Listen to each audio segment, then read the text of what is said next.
So now I'm gonna go ahead and attach these grommets, and by I mean Jordan. Brought in a ringer. Oh, looking good, buddy. Wow, that was a little bit, I won't say it. I never said I was a role model. Okay.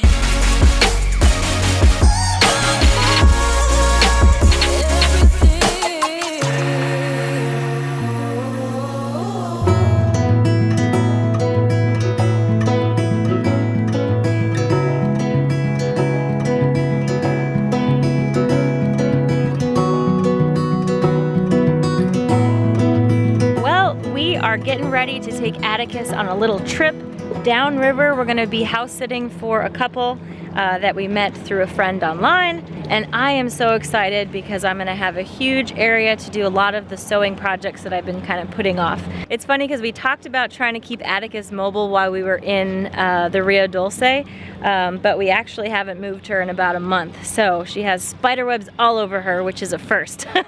So it'll be really nice to actually get moving and get on the river again, then be in a house for a little while with air conditioning and privacy and a dog. And this dog is adorable. So I can't wait, let's do it. We're in a slightly tricky situation with Atticus leaving the dock right now, in the sense that we've got these two boats ahead of us, but they're pretty darn close to the bow, and they extend a ways off the dock. And then behind us, we've got the bow of a boat sticking right behind the stern. So we're closed in pretty good, and we run into situations like this a lot where we need to get the bow quite a ways away from the dock before we can motor forward. So what I'm gonna do is I'm gonna release the bow line, and then I'm gonna untie this aft leading spring, and I'll bring it back to this cleat again. Once I have that around the cleat, I'll put the boat in reverse, and it'll pull against this forward leading spring line, and it'll bring the bow out.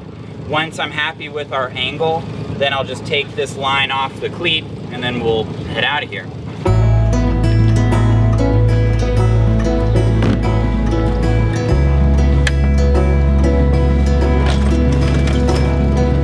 Okay, so double it back to this cleat, give it a wrap, and then put her in reverse. So the thing I'm really worried about is making sure that I don't impact this boat next to us. All right, bow's coming around nicely. Obviously, it'd be nice to have some fender here, but our rub rail is against this wood, and it's taking it just fine. Gotta make sure that no hardware is gonna get impacted. Okay.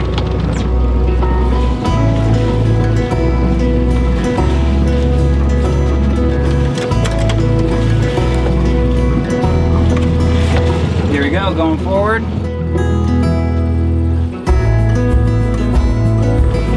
All right, good to go.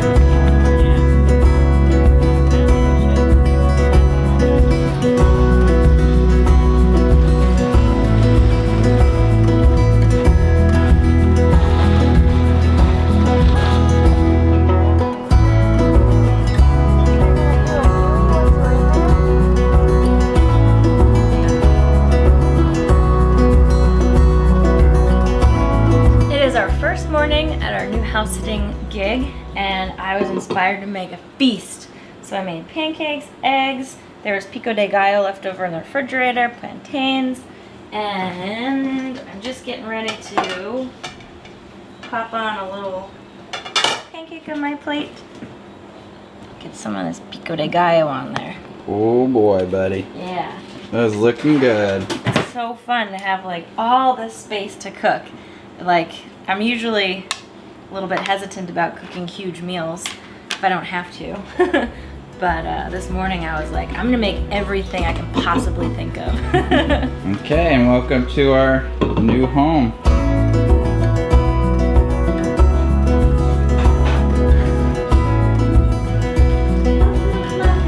How's a little girl, huh? Do you want to live on a boat with us? Okay, I'm gonna try the first bite.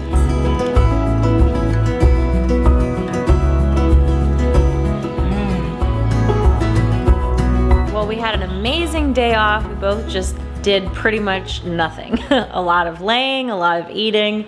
and a lot of just looking out at the scenery here. So today begins kind of going through our work list and getting everything done. So I have started to bring my sewing stuff into this sweet, sweet room. It's totally empty. All this floor space is gonna be awesome. I've got 7 projects on my list. I don't know when we're gonna have this kind of setup again. So I'm going into sewing hardcore mode. All right, you guys can come with me while I continue the migration from Atticus to mansion. Stairs, haven't had stairs in a long time.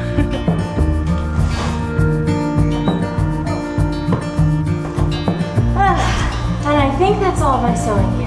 I'm getting started on sewing up my first project, which will be a cover for this propane tank. We've never covered it since we bought it, but recently we've noticed that it started delaminating a little bit, the fiberglass. So you can kind of see, like right there, it's all stringy and kind of coming apart. So I don't think safety-wise it's been compromised completely yet. I think as long as we cover it up and keep it covered and out of the sun at all times, we'll kind of stop any further delamination. So what I'm thinking for this propane tank is essentially just to kind of keep things simple. I'm just gonna make a wraparound Velcro kind of like skirt for the bottom part of this. And then for the top, I'm just gonna make kind of like a shower cap that I can put some bungee in, and then you can kind of tighten it at the bottom. So I think that'll be the easiest way. My goal for a lot of these sewing projects this time around is not beauty, but just function. So.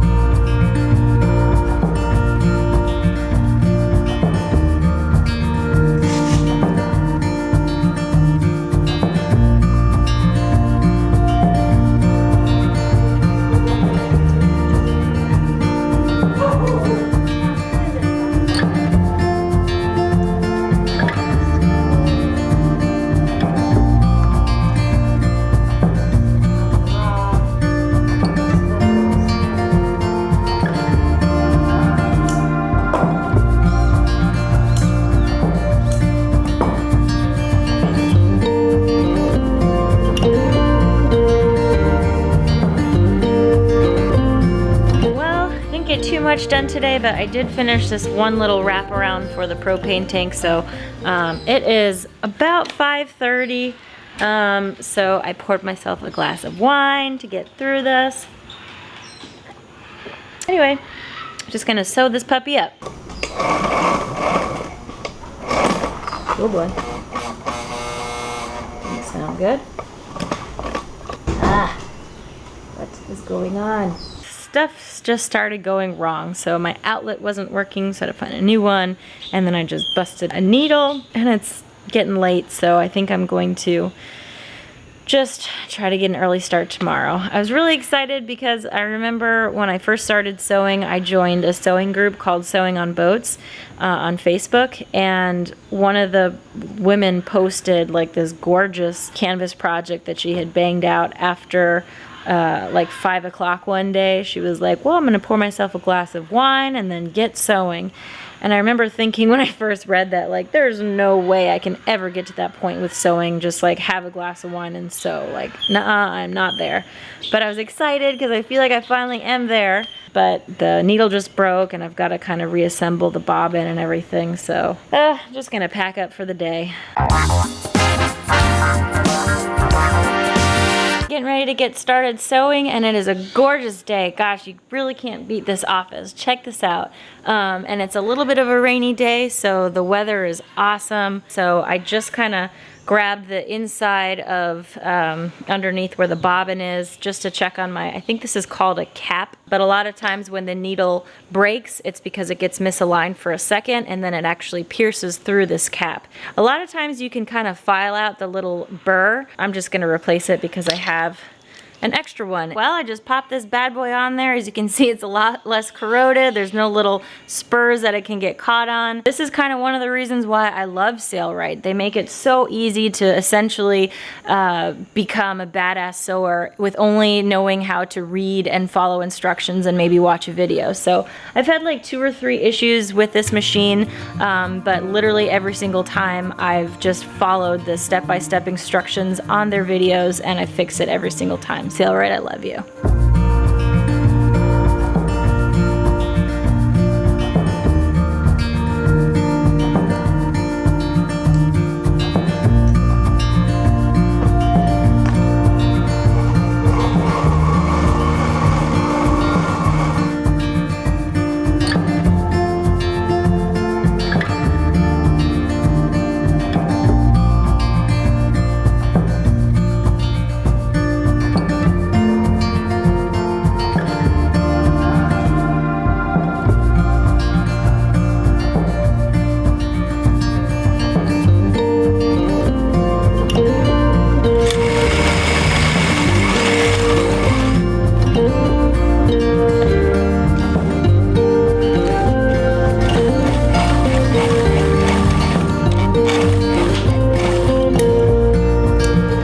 perfect, but it'll do.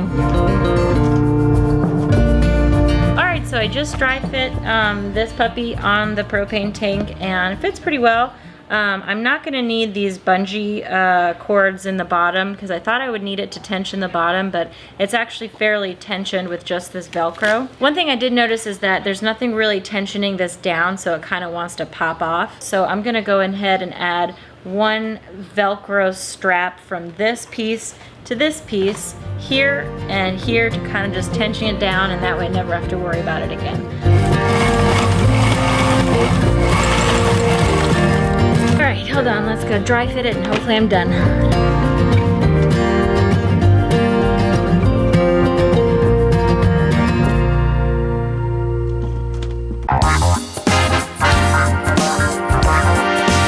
Alright, well, we've got Noe.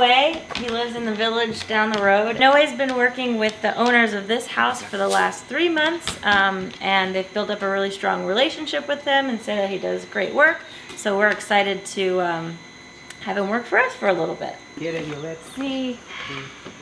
Estaba diciendo que la única cosa con la madera es los granos van así y tienes que hacer al revés. Sí, al revés, sí. Entonces es aquí totalmente Sí, alrededor sí. y también aquí. Ahí con el paste. Y aquí, y sí. Aquí, bien, Y bien. allá, allá.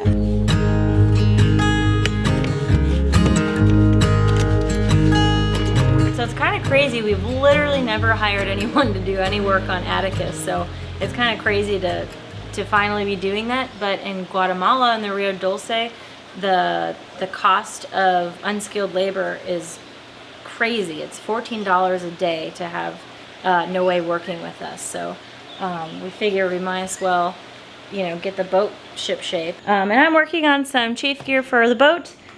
This is the chafe gear that I was experimenting with last time I had some time, and I essentially had some leftover strata glass, so I thought that'd be strong. So I put that on the outside, but it actually just like tore through this strata glass. So it was probably not the best for chafe. So what I'm going to do instead is do Shelter-Rite on the outside and then canvas on the inside, and then we'll just do the same kind of Velcro system. I have heard that you could get used hose from like the fire department, and I heard that material is really awesome. We're going to give the Shelter-Rite canvas combination a shot and see how it goes. Always up for learning new things.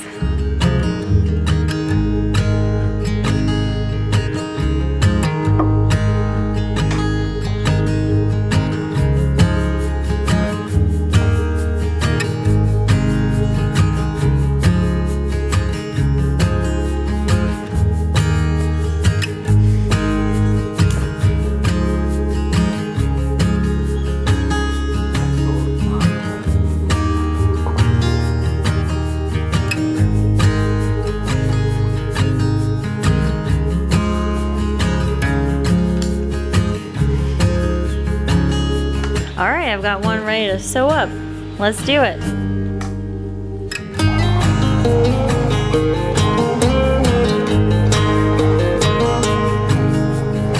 All right, so I finished up one of my chafe gears, little protectors for our line, and I'm getting ready to put it on. So again, this is just canvas, Velcro on each side, and then this is a material that Sailboat sells, which they recommend for chafe protection, called Shelter-Rite. And I've been using it for all of the chafe gear on Atticus, and it works really, really well. All right, so let's put this bad boy on there. Your love is exceptional, out of control, out of control.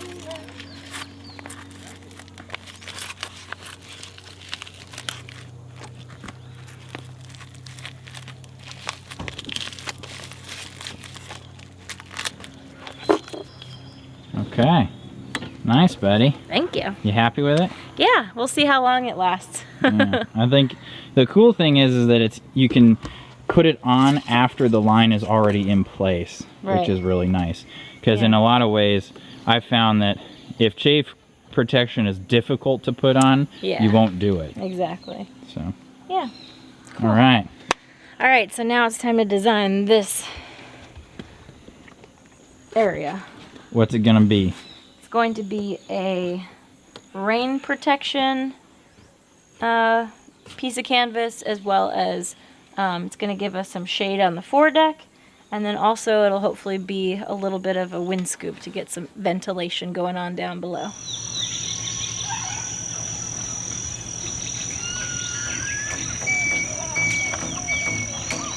To help us pattern out the new forward hatch rain cover / wind scoop, we rigged up our old catch-all, a rectangle of canvas which has served many purposes since Desiree made it years ago after watching the Lynn and Larry Party DVD series, where they recommended the many practical uses of such a utility piece of canvas. We've used it as a makeshift rain cover, an awning over the cockpit, and even as a beach blanket at a bonfire. Here we use it as a reference for our design measurements, helping us visualize how the canvas can be manipulated in 3 dimensions. And then we've also been using it as a mini wind scoop / kind of like rain protector for the forward hatch when we get bad weather. The problem with it now is that it's a little bit too narrow, and so when we get heavy rain coming in, you can see right here, the rain comes in and pops right into the V-berth. So what we're doing now is designing this to be a lot wider than it currently is. But other than that, it's just going to be a trapezoid with a topping lift. One trick that I found with patterning, especially to help me kind of like visualize what the finished product is going to look like, is to use string to kind of simulate the edges of my fabric assembly. So essentially what I'm doing here is we're designing our rain flap so that it'll be as low to the deck as possible. So it's going to attach right there. And now I'm just trying to decide how tall I want this scoop to be. Essentially we've just got a trapezoid. This is going to be for the topping lift, and I've got a substantial amount of Shelterite and an octagon right in the center. This is, I'm going to do 4 patches of Shelterite also for extra reinforcement on the corners. And then these are my grommets, so you can see. So it's a pretty simple design. The only thing that's slightly complicated is that the width is going to be about 84 inches. So what I'm going to do is actually connect 2 pieces of Sombrella, and I'll make it so that it's about 90 inches in width. I'm just going to use a cool little trick that I found in my Canvas for Cruisers book. This is awesome. I use this pretty much every time I do any kind of sewing job. It's by Julie Gifford, and man, it's amazing. I literally sleep next to it because there's no room for it anywhere else.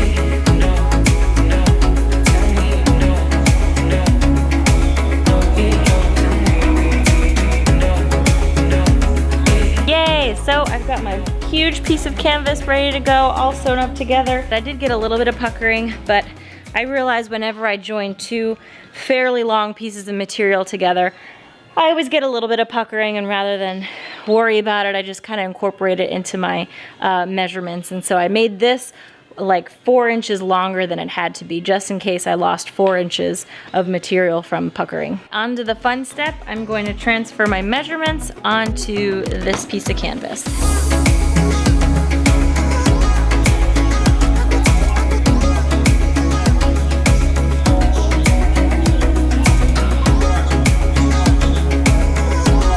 So now I'm going to go ahead and measure out my 4 reinforcement patches for each corner of this assembly, as well as the topping lift for the center.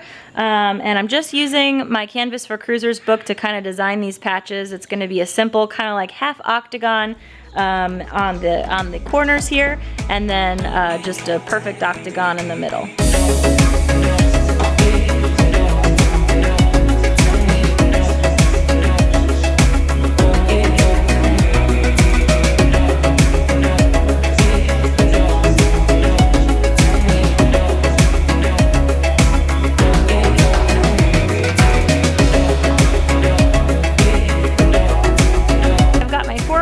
Laid out, you can see them around me. next thing I'm going to do is design the center topping lift, and what I'm going to do is just use a piece of graphing paper to kind of shape out. It's not a regular octagon, it's more of like a square with the corners cut out. All right, I've got my octagon all ready to go, and then I just use the patterning paper to create the shape for my kind of center piece of shelter, right, which I will now cut out, and it'll look like that.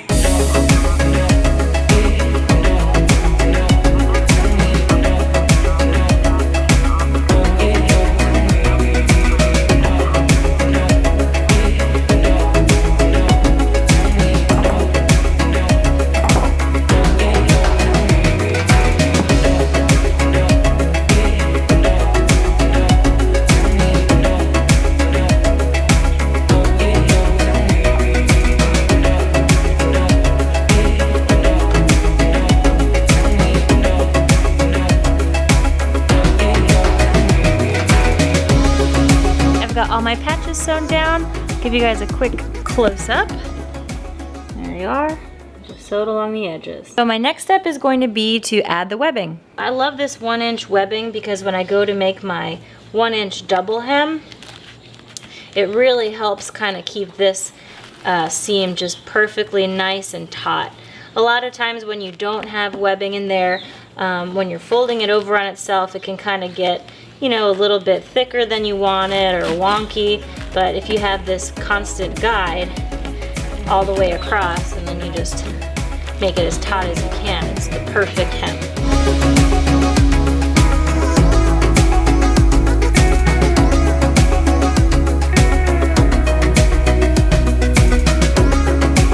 I've got all of my webbing basting down, looks pretty good. Next thing I'm gonna do is just go around to the corners and just kind of simulate what the edge would look like. And you'll notice there's a lot of material right here. So my next step would be to kind of cut out that extra material in the corners so that when I go and attach a grommet in all 4 corners, it'll actually go through all the material.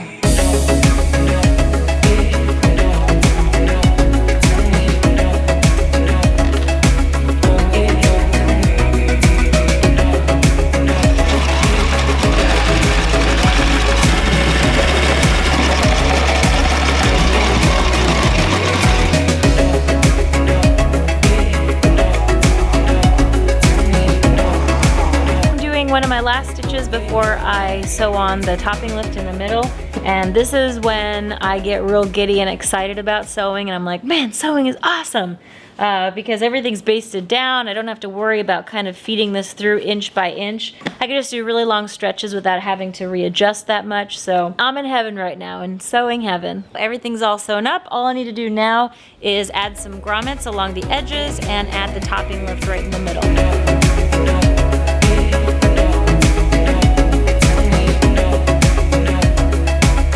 Now I'm gonna go ahead and attach these grommets, and by I mean Jordan. Brought in a ringer. Oh, looking good, buddy. Wow. I'm using the double high grommet, and I love these especially whenever I'm using webbing like I am here.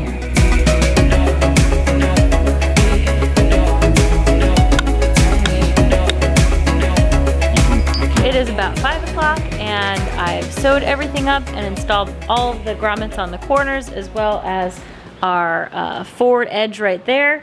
I'm gonna go ahead and dry fit this puppy. Hopefully everything turns out how we thought it would. So I've been working on this for about 20 hours and I'm ready for a nap.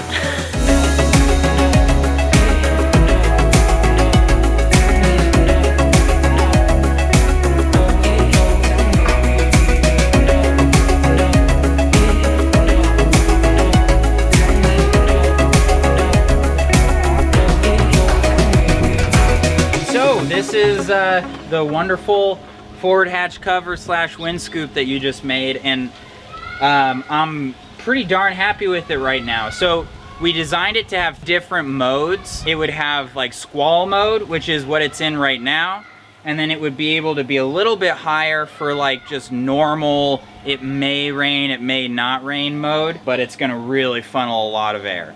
We designed it so that rain can't get in from the sides, and it goes far enough forward that rain can't like go in at an angle and get into the forward hatch. And yet you've got quite a bit of space here that will funnel the wind into the forward hatch. What's exciting about this, I think we can really, leave it up in even like real gnarly squalls. So, those instances where it's just kind of rainy all day and squalls come and go, we won't have to close up. It won't have to get stuffy inside. We can have plenty of airflow all day. It's a nice little tent. You can just sleep out here, bud. Yeah. Yeah. Let's put it into just average rainy day mode. Well, can I take a nap first? In your new tent. Yeah. This is great. All right. Oh. And you'll see that I already, and you'll see that before I cut out, and you'll see before I cut out my whenever I have to do a seam allowance for a circle, not on my game today.